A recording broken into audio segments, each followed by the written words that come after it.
So hello বন্ধুরা, তোমরা সবাই জানো যে আমি একটা ছোট্ট চ্যালেঞ্জ নিয়েছিলাম 30 দিনে 50,000 টাকা কামানো। তো আজকে আমার জার্নির দ্বিতীয় দিন। আর হ্যাঁ, আমি আগের ভিডিওতে বলেছিলাম যে আমি কী কাজ করি বলবো। তো আমি সাধারণত কাজ করি জোম্যাটো ডেলিভারি বয়। তো আজকে আমার জার্নির দ্বিতীয় দিন।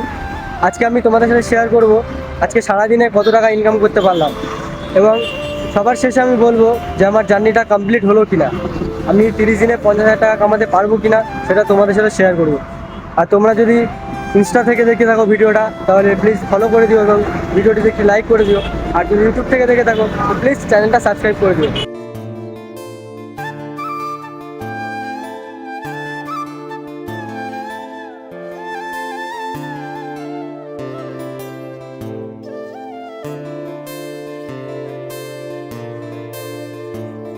আজ টোটাল 10.5 ঘন্টা মতো কাজ করেছি, 16টা অর্ডার কমপ্লিট করেছি, আর ইনকাম হয়েছে 2589 টাকা।